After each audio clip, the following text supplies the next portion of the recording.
been a long time. I shouldn't have left you. Return of the boxing guru. I'm coming with so much flavor. I'm also known as the Wilder hater. With my videos here to please you. It's under the microscope here to teach you. Hey, you with the one and only boxing guru, aka Wilder hater, for Under the Microscope. In this episode of Under the Microscope, we will be focusing in on my takes for the biggest fights in 2020. First, we're going to start with the fight that was scheduled to happen that's not going to happen, which Bob Arum knew what he was doing anyway. He was trying to have people to believe that Teofimo was the takeover. But in my opinion, that's false, because Lomachenko would have won this fight easily. Lomachenko would have danced circles around him. Every time Teofimo would have tried to load up against a punch against Lomachenko, Lomachenko would have pulled out, countered him, touched him up real bad. So Bob knew this. That's why Bob didn't make the fight happen. So now Teofimo hollered about it was being shortchanged $1.2 million. That's a good payday. This your first defense after you winning the title, which you shouldn't have won. Comey should have beat you if he'd have stayed behind his jab and waited patiently till you came in, because that's your flaw. If anybody stay behind their jab. So me, I think that's bull crap for him to say that's a low payday. That's a good payday, in my opinion. If you think you the takeover and you can beat Vasyl Lomachenko, $1.2 million, and then you could have unified with Devin, and then you could have got the 3.2, whatever they giving Loma, or even more with Devin Haney. You could have, if I'm wrong, you could have got all the belts. So in my opinion, I didn't really understand the move, because they was already having you on the fast track. So you should have been able to, cash out. Even if you lost to Lomachenko, which I believe you would have, it would have been in your best interest, because you could have said, I can't make the weight no more.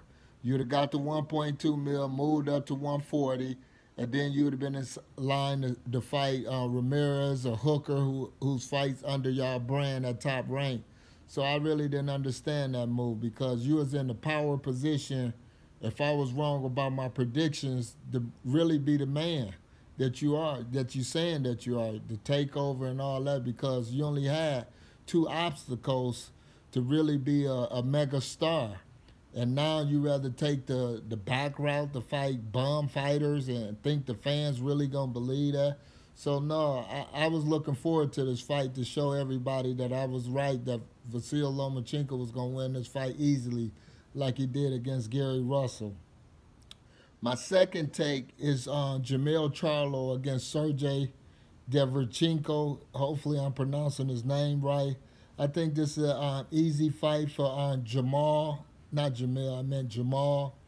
If Jamal does the basics in boxing, since he's the bigger man, and Sergey usually comes forward, if Jamal works on lateral movement and stand behind his jab, and then shooting his right hand as a defense mechanism, not just shooting the 1-2, because Sergey will counter you like he did with Triple G. So if Jamal just basically stay behind his jab and shoot the uppercut and hook then the right hand, I think he'll be successful. So I'm looking for Jermell Charlo to win this fight in dominant fashion.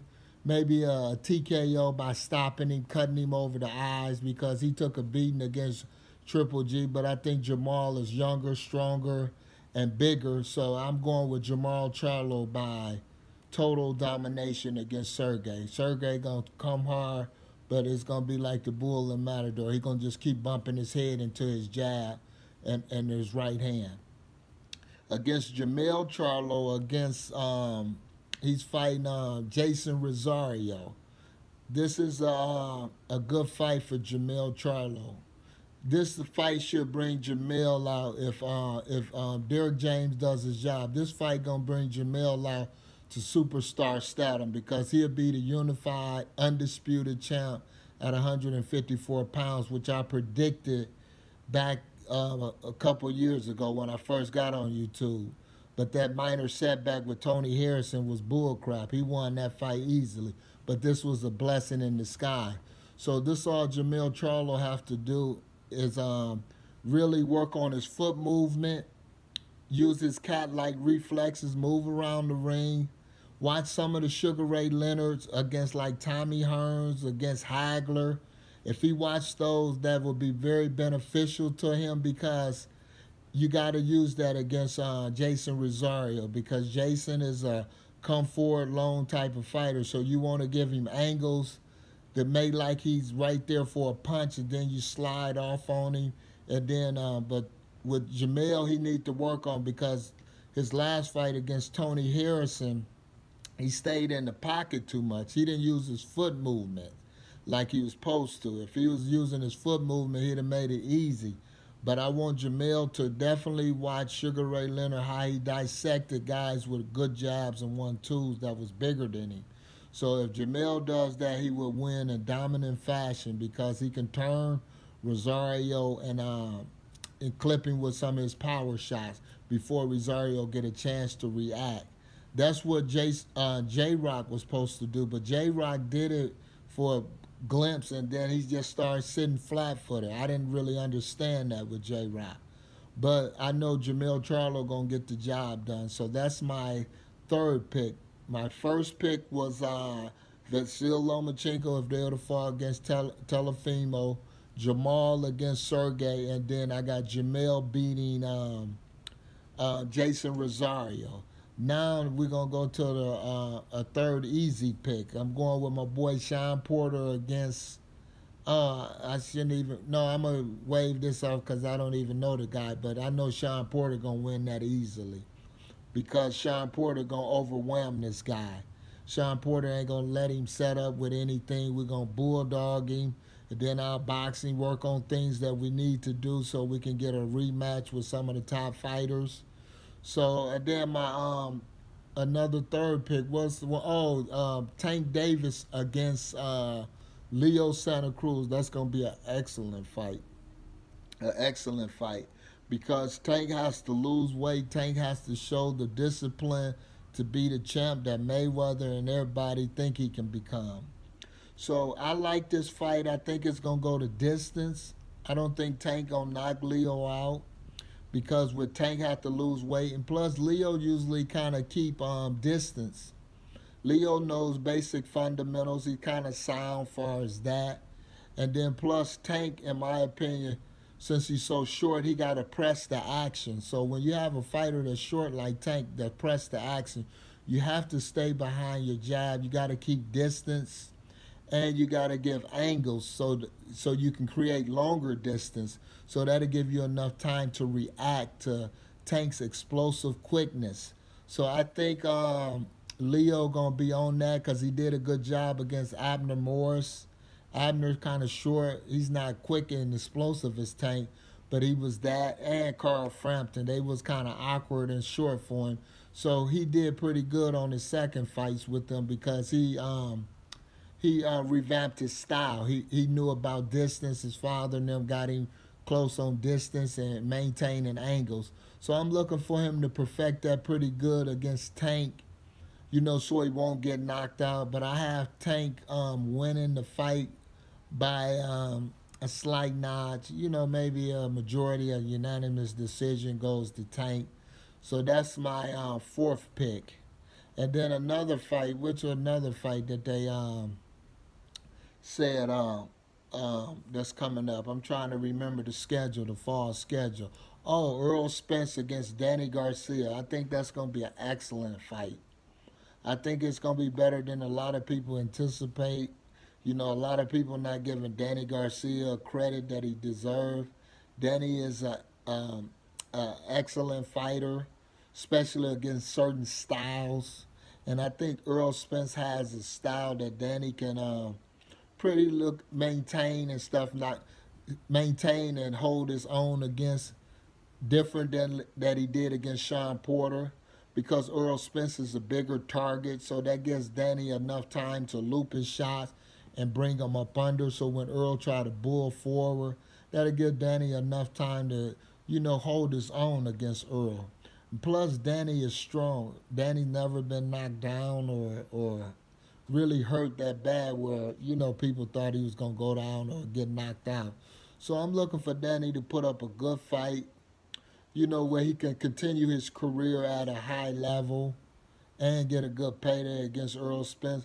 But I see Earl Spence using his smarts because this is his first fight back. He gonna press the action against Danny, but once he start getting touched, I think he gonna fight him like he did Mikey Garcia. He gonna stay behind his jab and really box, score points. So I'm looking for Earl to win on the points games with Danny Garcia because, this is his first fight back. He don't want to, get in there, get clipped to try to overprove something. Plus, he want to make sure he can take punches good again.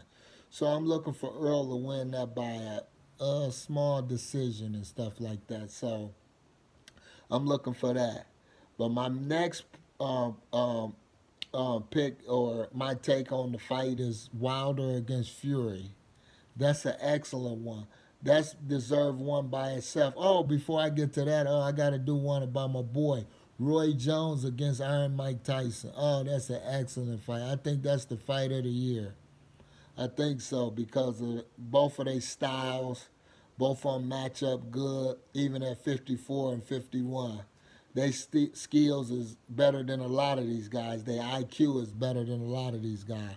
Roy Jones was the reason why I started traveling to professional fights. I always liked Mike Tyson.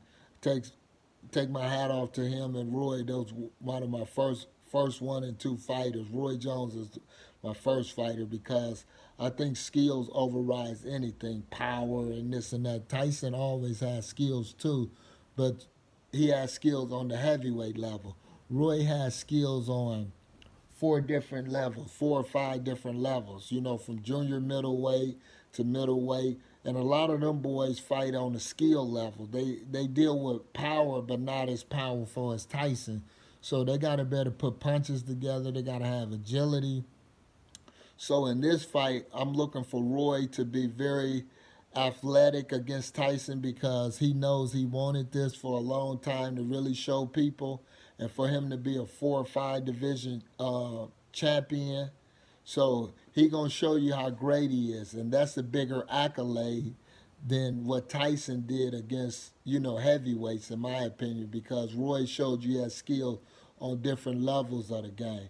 And what's going to save Roy against Mike because of the weight disparity, and everybody think Tyson got all his power, is Roy's hands and his IQ. So Roy going to be able to touch him up, touch Tyson and keep him bobbing and weaving while Roy touching him and hitting him. And that's going to be able to neutralize Tyson enough with Roy in his older age to be able to slide in and slide out. So it should be explosive, action-packed punches thrown. Roy landed some nice ones.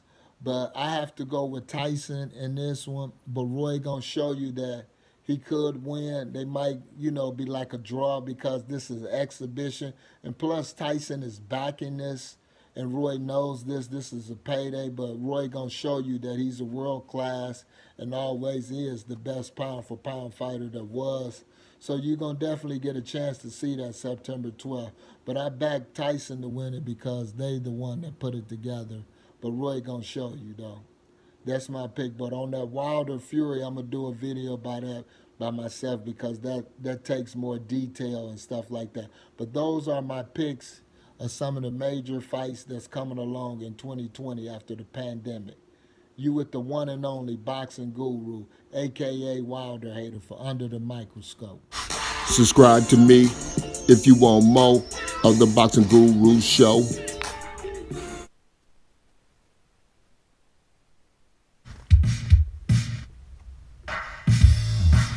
Come get it. Come get it. Come get it. Come get it. Come get it. Come get it.